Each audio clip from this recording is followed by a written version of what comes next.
So ಅದನ್ನ try ಮಾಡೋದಕ್ಕೆ ಈಗ ಒಂದು ಆಪರ್ಚುನಿಟಿ ಸಿಕ್ಕಿದೆ. ಎಫ್ ಗೇರ್ ಅಂತ ಅಮೆಝಾನ್ ಅಲ್ಲಿ ತರಿಸಿದ್ ನಾನು. ಪ್ಯಾಕಿಂಗ್ ಮಾತ್ರ ತುಂಬಾ ಇಷ್ಟ ಆಗುತ್ತೆ. ಡಿಜೆ ಇದು ಅವಾಗಿನ ಟೈಮ್ ಇಂದನು ಹೆಲ್ಮೆಟ್ ಬಾಕ್ಸ್ ಕೂಡ ಇನ್ನೂ ಹಂಗೆ ಇದೆ. ಹೆಲ್ಮೆಟ್ ಅಷ್ಟೇ, ವೈಸರ್ ಅಷ್ಟೇ. ಶಿವಮೊಗ್ಗದಿಂದ ಇಲ್ಲಿವರೆಗೂ ಸಿಕ್ಕಾಪಟ್ಟೆ ಮಳೆ ಹೊಡಿತು, ಈಗ ಸ್ವಲ್ಪ ನಿಂತಿದೆ.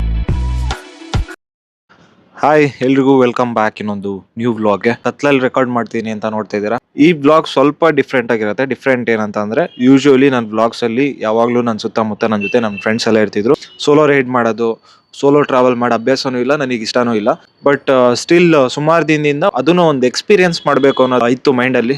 ಸೋಲೋ ರೈಡ್ ಮಾಡೋದು ಅಥವಾ ಸೋಲೋ ಟ್ರಾವೆಲ್ ಮಾಡೋದು, ಒಬ್ಬನೇ ಹೋಗ್ಬಿಟ್ಟು ಬರೋದು, ಆ ಥರ ಎಲ್ಲ experience whole day time spend ಮಾಡೋದು ಯಾವ ಥರ ಇರುತ್ತೆ ಅಂತ ನಾನು ನೋಡಬೇಕಿತ್ತು. ಸೊ ಅದನ್ನ ಟ್ರೈ ಮಾಡೋದಕ್ಕೆ ಈಗ ಒಂದು ಆಪರ್ಚುನಿಟಿ ಸಿಕ್ಕಿದೆ. ತುಂಬಾ ಲಾಂಗ್ ಡಿಸ್ಟೆನ್ಸ್ ಅನ್ನಲ್ಲ, ಒಂದು ಶಾರ್ಟ್ ಅಂಡ್ ಸ್ವೀಟ್ ರೈಡ್ ಹೋಗ್ಬರೋಣ ಅಂತ ಅನ್ಕೊಂಡಿದ್ದೀನಿ. ಇನ್ನು ಯಾವ ಪ್ಲೇಸ್ ಏನು ಅಂತ ಸೆಲೆಕ್ಟ್ ಆಗಿಲ್ಲ. ಮೇ ಬಿ ಪ್ಲೇಸ್ ಬಗ್ಗೆ ಎಲ್ಲ ಬೆಳಗ್ಗೆ ಹೇಳ್ತೀನಿ ಡೀಟೇಲ್ಸ್. ಈಗ ಒಂದೆರಡು ಜಾಗ ನೋಡಿ ಇಟ್ಟಿದ್ದೆ, ಅದರಲ್ಲಿ ಯಾವ್ದು ಅಂತ ಪರ್ಟಿಕ್ಯುಲರ್ ಸೆಲೆಕ್ಟ್ ಆಗಿಲ್ಲ. ಅಂಡ್ ಇಷ್ಟು ದಿನ ಮಳೆ ಇರಲಿಲ್ಲ, ಈಗ ಒಂದೆರಡು ದಿನದಿಂದ ಮಳೆ ಬೇರೆ ಸ್ಟಾರ್ಟ್ ಆಗಿದೆ. ನಮ್ದು ಹೊಳೆ ಎಲ್ಲ ತುಂಬಿದೆ.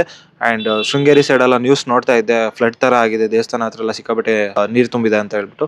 ಆಕ್ಚುಲಿ ನಾವು ಮಾನ್ಸೂನ್ ರೈಡ್ ಹೋಗ್ಬೇಕು, ಮಳೆ ಚೆನ್ನಾಗಿ ಬರ್ಬೇಕು ಅಂತ ಕಾಯ್ತಾ ಇದ್ವಿ, ಬಂದಿರ್ಲಿಲ್ಲ ಈ ವರ್ಷ. ಬಟ್ ಈಗ ಸ್ವಲ್ಪ ಮಳೆ ಇದೆ. ನನ್ನ ಪುಣ್ಯಕ್ಕೆ ನಾಳೆನೂ ಒಂದ್ ಸ್ವಲ್ಪ ವೆದರ್ ಸೂಪರ್ ಆಗಿದ್ದು ಮಳೆ ಲೈಟ್ ಆಗಿ ಬಂದ್ರೆ ಚೆನ್ನಾಗಿರುತ್ತೆ. ಸೊ ಈ ವ್ಲಾಗ್ ಇಂದು ಪ್ಲಾನ್ಸ್ ಏನಿರುತ್ತೆ ಅಂತ ಹೇಳಿದೆ. ನಾವು ಪ್ರತಿ ಸರಿ ರೈಡಿಗೆ ಹೊರಟಾಗ ಹಿಂದಿನ ದಿನ ಯಾವ ತರ ಪ್ರಿಪರೇಷನ್ಸ್ ಇರುತ್ತೆ, ಒಂದಷ್ಟು ಗ್ಯಾಡ್ಜೆಟ್ಸ್ ಎಲ್ಲ ನಾವು ಹಿಂದಿನ ದಿನನೇ ಚಾರ್ಜ್ ಮಾಡ್ಕೊಂಡು ರೆಡಿ ಮಾಡ್ಕೊಂಡು ಹೋಗ್ಬೇಕಾಗಿರುತ್ತೆ.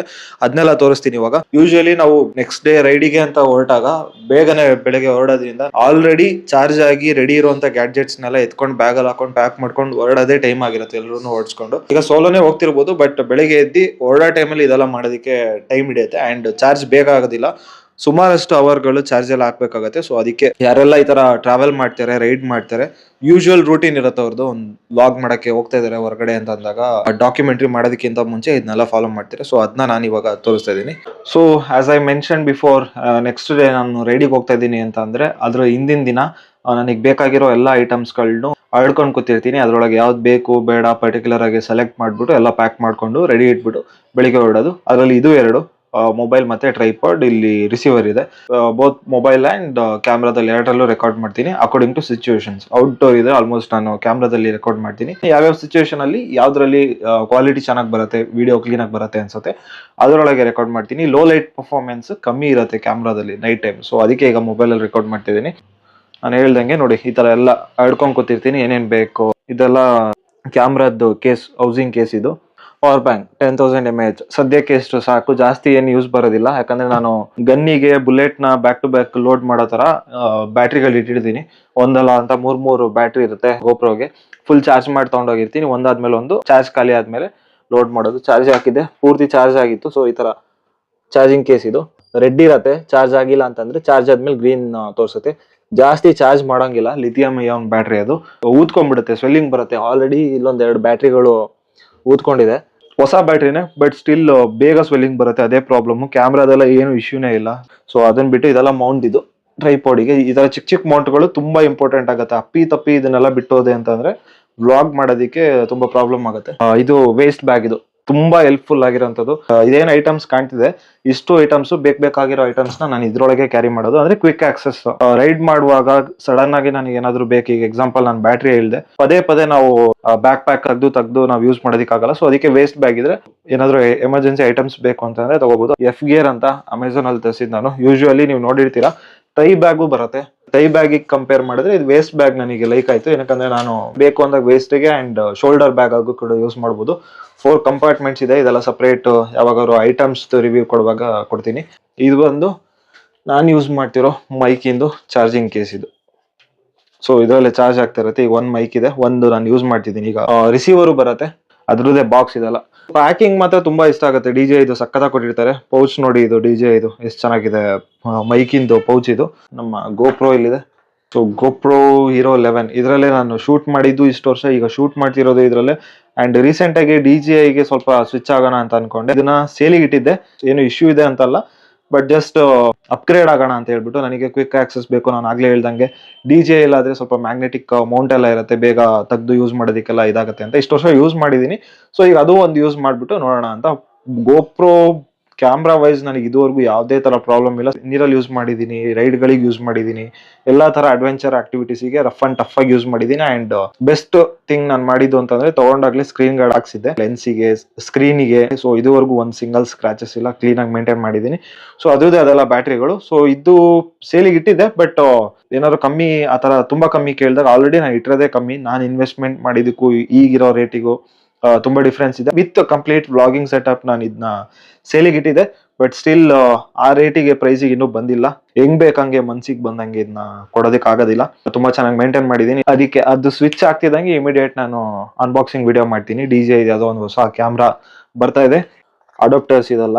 ಅಂಡ್ ಇದು ಈ ತರ ನೋಡಿ, ಚಿಕ್ಕ ಚಿಕ್ಕ ಐಟಮು ಮಿಸ್ ಆಗ್ಬಾರ್ದು, ಅದಕ್ಕೆ ಈ ತರ ವೇಸ್ಟ್ ಬ್ಯಾಗ್ ಯೂಸ್ ಆಗೋದು. ಇದೇನ್ ಸಣ್ಣ ಜಿಪ್ ಇದೆಯಲ್ಲ, ಇಮಿಡಿಯೇಟ್ ಆಗಿ ಬೇಕು ಅಂತಂದ್ರೆ ಇಲ್ಲಿಟ್ರೆ ನಾನು ತಗೋಬಹುದು. ಅದೇ ನಾವು ಇದನ್ನ ಬ್ಯಾಗಲ್ಲಿ ಇಡ್ತೀವಿ ಅಂತಂದ್ರೆ ದೊಡ್ಡ ಬ್ಯಾಗಲ್ಲೆಲ್ಲ ಕಳ್ದೋಗ್ಬಿಟ್ರೆ ಕಷ್ಟ. ತುಂಬಾ ಇಂಪಾರ್ಟೆಂಟ್ ಇದು. ಈಗ ನಾನು ಹೆಲ್ಮೆಟಿಗೆ ಏನ್ ಮೈಕ್ ಕನೆಕ್ಟ್ ಮಾಡಿರ್ತೀನಿ, ಆ ಮೈಕಿಗೆ TRS ಕನ್ವರ್ಟರ್ ಇದು ಆಡಿಯೋ ಬರೋದಕ್ಕೆ. ಅದ್ ಬಿಟ್ರೆ ಇದು ಬಾಕ್ಸ್ ಗೀಕ್ಸ್ ಎಲ್ಲ ಕ್ಯಾರಿ ಮಾಡೋದಿಲ್ಲ. ಕ್ಯಾಮ್ರಾ ಏನಾದ್ರು ಈ ತರ ಕೇಬಲ್ಸ್ ಏನಾದ್ರು ಬೇಕಿದ್ರೆ ಅದನ್ನ ಕ್ಯಾರಿ ಮಾಡೋದಷ್ಟೇ. ಈ ತರ ಪ್ರತಿ ರೈಡಿಗೆ ಅಥವಾ ಯಾವ್ದಾದ್ರು ಪ್ಲೇಸಿಗೆ ಟ್ರಾವೆಲಿಗೆ ಅಂತ ಹೋದಾಗ ಇಷ್ಟೆಲ್ಲ ಆಕ್ಟಿವಿಟೀಸ್ ಇರುತ್ತೆ. ಎಲೆಕ್ಟ್ರಾನಿಕ್ ಐಟಮ್ಸ್, ಗ್ಯಾಡ್ಜೆಟ್ಸ್ ಇದೆಲ್ಲ ಏನಿದೆ ಅಂತ ಹೇಳಿದೆ. ನೆಕ್ಸ್ಟ್ ಪಾರ್ಟ್ ನಾನು ಬರೋದು ಹೆಲ್ಮೆಟಿಗೆ. ಸೊ ಹೆಲ್ಮೆಟ್ ನಾನು ಯಾವ ತರ ಇಡ್ತೀನಿ ಅಂತ ನೋಡಿ. ಹೆಲ್ಮೆಟ್ ಬಾಕ್ಸ್ ಇದು ಹೆಚ್ಚು ಕಮ್ಮಿ ನಾನು ಯೂಟ್ಯೂಬ್ ಚಾನಲ್ ಸ್ಟಾರ್ಟ್ ಮಾಡಿ 3 years ಆಯ್ತು. ಅವಾಗಿನ ಟೈಮ್ ಇಂದನು ಹೆಲ್ಮೆಟ್ ಬಾಕ್ಸ್ ಕೂಡ ಇನ್ನೂ ಹಂಗೆ ಇದೆ. ಇದನ್ನ ಯಾಕೆ ಈ ತರ ಇಟ್ಟಿದ್ದೀನಿ ಅಂತ ಹೇಳ್ತೀನಿ. ಸೊ ಯೂಶಲಿ ನಾವು ಹೆಲ್ಮೆಟ್ ನ ಎಲ್ಲರೂ ಇಟ್ಟಾಗ ನಾವು ಎಷ್ಟೇ ಕ್ಲೀನ್ ಆಗಿ ಮೇಂಟೈನ್ ಮಾಡ್ತೀವಿ, ವಾಶ್ ಮಾಡ್ತೀವಿ ಅಂತ ಅಂದ್ರೂ ಅದ್ರ ಮೇಲೆಲ್ಲ ಒಂಥರ ಧೂಳು ಕುತ್ಕೊಳತ್ತೆ. ಆ ಧೂಳು ಹಂಗೆ ಇರಲ್ಲ, ತುಂಬಾ ಕರೆಯಾಗಿ ಒಂಥರ ಆಯಿಲಿ ಆಗಿರುತ್ತೆ. ಅದೇನ್ ಮಾಡಿದ್ರು ಹೋಗೋದಿಲ್ಲ. ಈ ತರ ಹೆಲ್ಮೆಟ್ ಬ್ಯಾಗ್ ಕೊಟ್ಟಿರ್ತಾರಲ್ಲ, ಪ್ರತಿ ರೈಡಿಗೆ ಹೋಗಿ ಬಂದಾದ್ಮೇಲೆ ಈ ತರ ಹೆಲ್ಮೆಟ್ ಬ್ಯಾಗ್ ಒಳಗೆ ಹಾಕ್ಬಿಟ್ಟು ಬಾಕ್ಸ್ ಒಳಗೆ ಹಾಕಿರ್ತೀನಿ. ಮೇಂಟೆನೆನ್ಸ್ ಈಸಿ ಇರುತ್ತೆ, ಏನು ಕೊಳೆನೇ ಆಗೋದಿಲ್ಲ, ಒಂದ್ ಸಣ್ಣ ಧೂಳು ಹೋಗೋದಕ್ಕಾಗೋದಿಲ್ಲ. ಅಂಡ್ ಬಿಫೋರ್, ಈಗ ನಾಳೆ ರೈಡಿಗೆ ಹೋಗ್ತಿದ್ದೀನಲ್ವಾ, ರೈಡಿಗೆ ಹೋಗೋದಕ್ಕಿಂತ ಮುಂಚೆ ಈ ತರ ವೈಸರ್ ಓಪನ್ ಮಾಡ್ಬಿಟ್ಟು ಹೆಲ್ಮೆಟ್ ನ ಒಂದ್ ಕಡೆ ಇಟ್ಬಿಡ್ತೀನಿ. ಏನಕ್ಕಂತಂದ್ರೆ ವೆಂಟಿಲೇಷನ್ ಪರ್ಪಸ್.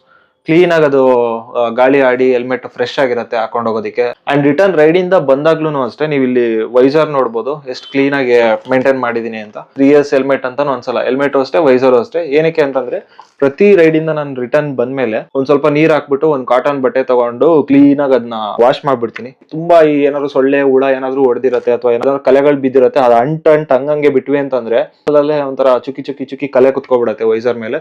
ಅದಕ್ಕೋಸ್ಕರ ಪ್ರತಿ ರೈಡಿಗೆ ಹೋಗಿ ಬಂದ ತಕ್ಷಣ ಒಂದ್ ಸ್ವಲ್ಪ ಹೊತ್ತು ಬಿಟ್ಬಿಟ್ಟು ಅದನ್ನ ಕ್ಲೀನ್ ಆಗಿ ಈ ತರ ವಾಶ್ ಮಾಡ್ಬಿಟ್ಟು ಇಡ್ತೀನಿ. ರೈಡಿಗೆ ಹೋಗೋಕ್ಕಿಂತ ಮುಂಚೆ ಹೆಲ್ಮೆಟ್ ನ ಓಪನ್ ಮಾಡಿ ಯಾವ ತರ ಇಟ್ಟೋಗ್ತೀನಿ ಅಂತ ಹೇಳಿದೆ. ಸೊ ಅದೇ ತರ ರಿಟರ್ನ್ ರೈಡ್ ಇಂದ ಬಂದ್ಮೇಲೆ ಸಡನ್ ಆಗಿ ಮತ್ತೆ ಹೆಲ್ಮೆಟ್ ಬ್ಯಾಗ್ ಒಳಗೆ ಹಾಕ್ಬಿಟ್ಟು ಬಾಕ್ಸ್ ಒಳಗೆ ಹಾಕಿ ಹೆಲ್ಮೆಟ್ ಎತ್ತಿಡಲ್ಲ. ಇದು ಅದೇ ರೀಸನ್ಗೆ. ಏನಾದ್ರು ಫಂಗಸ್ ಇನ್ಫೆಕ್ಷನ್ಸ್ ಆ ತರ ಎಲ್ಲ ಆಗುತ್ತೆ, ಬ್ಯಾಕ್ಟೀರಿಯಾ ಅಂತ ಎಲ್ಲ ಹೇಳ್ಬಿಟ್ಟು. ಯಾಕಂದ್ರೆ ಇಡೀ ದಿನ ವೇರ್ ಮಾಡಿರ್ತೀವಿ, ಪೂರ್ತಿ ರೈಡ್ ಅಲ್ಲಿ ತುಂಬಾ ಅವರ್ಗಳು ರೈಡ್ ಮಾಡ್ತಿರ್ತೀವಿ. ಸ್ಕಾರ್ಫ್ ಅಥವಾ ಬಾಲಕ್ಲಾವ್ ಎಲ್ಲ ಹಾಕಿರ್ತೀವಿ, ಬಟ್ ಸ್ಟಿಲ್ ಎಲ್ಲ ಸ್ವೆಟ್ ಆಗಿರ್ತೀವಿ. ಆ ಬಾಲಕ್ಲಾವನು ಸ್ವೆಟ್ ಆಗಿರುತ್ತೆ. ಓಲ್ಡ್ ಡೇ ಒಂದಿನ ನಾನು ಅದನ್ನ ಅದೇ ತರ ವೈಸರ್ ತೆಗ್ಬಿಟ್ಟು ಓಪನ್ ಮಾಡಿ ಇಡ್ತೀನಿ. ಸೊ ಇದಿಷ್ಟು ಹೆಲ್ಮೆಟ್ ಪಾರ್ಟ್. ಎಲ್ಲ ಪ್ರಿಪರೇಷನ್ಸ್ ಆದ್ಮೇಲೆ ಬೈಕ್ ಆಸ್ ಯೂಶುವಲ್ ಅದ್ರಲ್ಲಿ ಏನ್ ಜಾಸ್ತಿ ಪ್ರಿಪರೇಷನ್ಸ್ ಇರೋದಿಲ್ಲ. ಯೂಶುವಲಿ ಕ್ಲೀನ್ ಆಗಿ ಇಟ್ಕೊಂಡಿರ್ತೀನಿ. ಬೆಳಿಗ್ಗೆ ಎದ್ದು ಬೈಕ್ ನ ಕ್ಲೀನ್ ಆಗಿ ವಾಶ್ ಮಾಡ್ಬಿಟ್ಟು ರೈಡ್ ಹೋಗೋದಕ್ಕಿಂತ ಮುಂಚೆ ಆಮೇಲೆ ಇದನ್ನೆಲ್ಲ ಪ್ಯಾಕ್ ಮಾಡ್ಕೊಂಡು ಸೀದಾ ರೈಡ್ ಓಡೋದಷ್ಟೇ. ಬಟ್ ಏನಂತ ಅಂದ್ರೆ ರೈಡಿಗೆ ಹೋಗೋಕ್ಕಿಂತ ಮುಂಚೆ ಏರೆಲ್ಲ ಕ್ಲೀನ್ ಆಗಿ ಚೆಕ್ ಮಾಡಿಸ್ಕೊಂಡು ಹೋಗ್ತೀನಿ. ಪ್ರತಿ 500 kilometers ಒಂದ್ಸರಿ ವಿತೌಟ್ ಮಿಸ್ ನಾನು ಕ್ಲೀನ್ ಆಗಿ ಚೈನ್ ಎಲ್ಲ ವಾಶ್ ಮಾಡ್ತೀನಿ. ಚೈನ್ ಕ್ಲೀನರ್ ಎಲ್ಲ ಹಾಕಿ ಬ್ರಷ್ ತಗೊಂಡು ಕ್ಲೀನ್ ಆಗಿ ಎಲ್ಲ ಕುತ್ಕೊಂಡು ಅದಕ್ಕೋಸ್ಕರನೇ ಫ್ರೀ ಆಗಿ ಒಂದಿನ, ಹಿಂದಿನ ದಿನ ಎಲ್ಲ ಇಟ್ಕೊಳ್ಳೋದಿಲ್ಲ, ಅದೆಲ್ಲ ಅಷ್ಟೊಂದು ಪೇಷನ್ಸ್ ಇರೋದಿಲ್ಲ. ಇನ್ ಬಿಟ್ವೀನ್ ವೀಕ್ ಡೇಸ್ ಅಲ್ಲಿ ಒಂದಿನ ಕ್ಲೀನ್ ಆಗಿ ಕುತ್ಕೊಂಡು ಬೆಳಿಗ್ಗೆ ಎದ್ಬಿಟ್ಟು ಎಲ್ಲ ಕ್ಲೀನ್ ಆಗಿ ವಾಶ್ ಮಾಡಿ ಎಲ್ಲ ರೆಡಿ ಮಾಡಿ ಇಟ್ಕೊಂಡಿರ್ತೀನಿ. ಅವಾಗ ಕರೆಕ್ಟ್ ಆಗಿ ಸೆಟ್ ಆಗಿರುತ್ತೆ. ನಾವು ರೈಡ್ ಹೋಗೋ ದಿನಕ್ಕೆ ರೈಡ್ ಹೋಗ್ಬೇಕಾದ್ರೆ ಫುಲ್ ಕಂಫರ್ಟಬಲ್ ಆಗಿರುತ್ತೆ. ಅಂಡ್ ಲಾಂಗ್ ರೈಡ್ಸ್ ಹೋದಾಗೆಲ್ಲ ಏನು ತೊಂದರೆ ಆಗೋದಿಲ್ಲ, ಅಲ್ಲಿ ಏನೋ ಪ್ರಾಬ್ಲಮ್ ಆಗೋದಿಲ್ಲ. ಬಿಫೋರ್ ರೈಡ್ ಇದಿಷ್ಟು ಆಕ್ಟಿವಿಟೀಸ್ ನಾನ್ ಮಾಡೋದು. ಪ್ರತಿ ಸರಿನೂ ಇದು ಚೇಂಜ್ ಆಗ್ತಿರುತ್ತೆ. ಟ್ರಾವೆಲ್ ತರ ಹೋಗೋದಿದ್ರೆ ಅದಕ್ಕೆ ಏನೇನ್ ಬೇಕು ಐಟಮ್ಸ್, ಏನು ಟ್ರೈಪಾಡ್ ಏನಾದ್ರು ಬೇಕಾ ಆ ತರ ಎತ್ಕೊಂತೀನಿ. ರೈಡ್ ಹೋಗ್ತೀವಿ, ಅಲ್ಲಿ ಟ್ರೈಪಾಡ್ ಏನು ಯೂಸ್ ಆಗೋದಿಲ್ಲ ಅಂತ ಅಂದ್ರೆ ಬ್ಯಾಕ್ ಪ್ಯಾಕ್ ಎಲ್ಲಾದ್ರು ಜಾಸ್ತಿ ಇದಾಗುತ್ತೆ ಅನ್ನೋದಿದ್ರೆ ಟ್ರೈಪಾಡ್ ಎಲ್ಲ ಎತ್ತಿಟ್ಬಿಟ್ಟು ಬ್ಯಾಗ್ ಎತ್ಕೊಳ್ಳೋದಿಲ್ಲ. ಒಂದಿನ ಹೋಗಿ ಬರೋದಲ್ಲ ಆದ್ರೆ ಜಸ್ಟ್ ಅದು ವೇಸ್ಟ್ ಬ್ಯಾಗ್ ಎತ್ಕೊಂಡು ಏನೇನು ಎಲೆಕ್ಟ್ರಾನಿಕ್ಸ್ ಐಟಮ್ ಏನ್ ಬೇಕು ನನಗೆ ಅದನ್ನ ಎತ್ಕೊಂಡು ಸೀದಾ ಹೋಗ್ತಾ ಇರೋದು. ಸೊ ಈಗ ನೆಕ್ಸ್ಟ್ ನನ್ ಕೆಲಸ ಏನಂತ ಅಂದ್ರೆ ಪ್ಲೇಸ್ ಫಿಕ್ಸ್ ಮಾಡ್ಬೇಕಷ್ಟೇ. ಆಗ ಬೆಳಿಗ್ಗೆ ಆರಾಮಾಗಿ ನೆಮ್ಮದಿಯಾಗಿ ಹೋಗ್ಬೋದು. ಇಲ್ಲ ಬೆಳಿಗ್ಗೆ ಎದ್ದು ನೋಡ್ಕೊಂಡು ಹುಡ್ಕೊಂಡು ಹೋಗೋದಕ್ಕೆ ಸರಿ ಆಗೋದಿಲ್ಲ. ಸೊ ಮಿಕ್ಕಿದ್ದು ಬೆಳಿಗ್ಗೆ ಕಂಟಿನ್ಯೂ ಮಾಡ್ತೀನಿ. ಒಳ್ಳೆ ನೇಚರ್ ಮಧ್ಯೆ ನಿಂತ್ಕೊಂಡು ಮೇ ಬಿ ಇದೇ ತರ ವಿಡಿಯೋ ಕಂಟಿನ್ಯೂ ಮಾಡ್ತಿರ್ತೀನಿ. See you in the morning. Good morning. Ride start ಆಗಿದೆ. ಸೊ ನೈಟ್ ನಾನು ಹೇಳ್ದಂಗೆ ಜಾಗ ಸೆಲೆಕ್ಟ್ ಮಾಡ್ತೀನಿ ಅಂತ ಸೆಲೆಕ್ಟ್ ಮಾಡಿಬಿಟ್ಟು ಆನ್ ದ ವೇ ಈಗ ಸಾಗರ ರೋಡಲ್ಲಿದ್ದೀನಿ ನೋಡಿ. ಎಷ್ಟು ಬ್ಯೂಟಿಫುಲ್ ಆಗಿದೆ ಅಂತ ವೆದರ್. 2 ವೀಕ್ಸ್ ಬ್ಯಾಕ್ ಬಂದಾಗ ಮಳೆ ಬರ್ಲಿ, ಈ ತರ ವೆದರ್ ಬರ್ಲಿ ಅಂತ ಕಾಯ್ತಿದ್ವಿ. ಬಟ್ ಮಳೆ ಇರಲಿಲ್ಲ. ಇವತ್ತು ಶಿವಮೊಗ್ಗದಿಂದ ಇಲ್ಲಿವರೆಗೂ ಸಿಕ್ಕಾಪಟ್ಟೆ ಮಳೆ ಹೊಡಿತು. ಈಗ ಸ್ವಲ್ಪ ನಿಂತಿದೆ. ಸೊ ನಾನ್ ಇವತ್ತು ಹೋಗ್ತಾ ಇರೋ ಜಾಗ ಬಂದು ಒಡಂಬೈಲು ಅಂತ ಹೇಳಿ ಊರು. ಸ್ವಲ್ಪ ಜನ ಕೇಳಿರ್ತೀರಾ, ಸ್ವಲ್ಪ ಜನ ಕೇಳಿರಲ್ಲ. ಜೋಗ್ ಫಾಲ್ಸ್ ಇಂದ ಒಂದು 10-12 ಕಿಲೋಮೀಟರ್ ಆಗುತ್ತೆ. ಬಳೆ ಪದ್ಮಾವತಿ ಟೆಂಪಲ್ ಇದೆ, ಅಲ್ಲಿಗೆ ಹೋಗ್ತಿರೋದು ಆಕ್ಚುಲಿ. ಒಡಂಬೈಲು ಅದು ಊರು ಬಂದು ಇಟ್ಸ್ ಎ ಡೆನ್ಸ್ ಫಾರೆಸ್ಟ್. ಮಿಕ್ಕಿದ್ದು ಟೆಂಪಲ್ ಡೀಟೇಲ್ಸ್, ಆ ಜಾಗದ ಡೀಟೇಲ್ಸ್ ಎಲ್ಲ ಅಲ್ಲಿ ಹೋದ್ಮೇಲೆ ಹೇಳ್ತೀನಿ.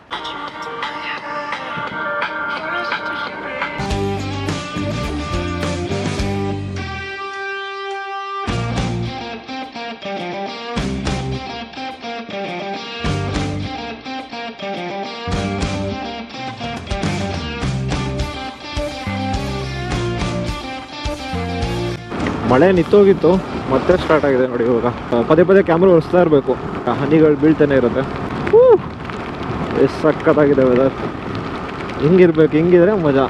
ಸಾಗರ ರೋಡು, ಮಳೆ, ಇಷ್ಟು ಚೆನ್ನಾಗಿರೋ ವೆದರು ನೋಡಿದಾಗ ಫಸ್ಟ್ ತಲೆಗೆ ಬರೋ ಮ್ಯೂಸಿಕ್ಕೆ ಮುಂಗಾರು ಮಳೆ ಮ್ಯೂಸಿಕ್ಕು. ಸೊ ಇಲ್ಲೇ ಎಷ್ಟು ಚೆನ್ನಾಗಿದೆ ವೆದರು.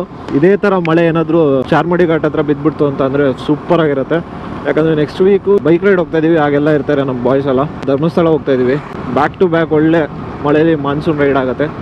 ಸೊ ಈಗ ನಾನು ಹೋಗ್ತಾ ಇರೋ ಊರು ಬಂದು ಶಿವಮೊಗ್ಗದಿಂದ ಒಂದು 115 ಕಿಲೋಮೀಟರ್ ಇದೆ. ಸದ್ಯಕ್ಕೆ ಎಷ್ಟು ಡಿಸ್ಟೆನ್ಸು, ಸ್ಟೇ ಆಗೋ ಥರ ಎಲ್ಲ ಹೋದಾಗ ಜಾಸ್ತಿ ಲಾಂಗ್ ಪ್ಲಾನ್ ಮಾಡ್ಬೋದು. ಇದು ಜಸ್ಟ್ ಒನ್ ಡೇಗೆ ನನಗೆ ಧರ್ಮಸ್ಥಳಕ್ಕೆ ಹೋಗೋದಕ್ಕೆ ಈ ಸರಿ ಸ್ವಲ್ಪ ಏನಕ್ಕೆ ಎಕ್ಸೈಟೆಡ್ ಅಂತಂದ್ರೆ, ಯೂಶುವಲಿ ಧರ್ಮಸ್ಥಳಕ್ಕೆ ಲೆಕ್ಕಕ್ಕಿಲ್ಲದೆ ಸರಿ ಹೋಗಿದ್ದೀವಿ. ಬಟ್ ಹೋದಾಗೆಲ್ಲ ಯಾವಾಗಲೂ ಕಾರಲ್ಲಿ ಹೋಗ್ತಿದ್ವಿ. ಬೇರೆ ಎಲ್ಲ ಇರ್ತಾರಲ್ಲ ಫ್ರೆಂಡ್ಸು, ಅವ್ರಿಗೆ ಯಾರಿಗಾರು ಕಂಫರ್ಟಬಲ್ ಇಲ್ಲ ಅಂತಂದ್ರೆ ಕಾರಲ್ಲಿ ಹೋಗ್ತಿದ್ವಿ. ಸೊ ಈ ಸರಿ ಅದಕ್ಕೆ ಅವ್ರಿಗೂ ಹೇಳ್ಬಿಟ್ಟು ಎಲ್ಲರೂ ಬೈಕ್ ರೈಡ್ ಹೋಗೋಣ ಅಂತ ಹೇಳ್ಬಿಟ್ಟು ಬೈಕ್ ರೈಡ್ ಹೋಗ್ತಾ ಇದೀವಿ.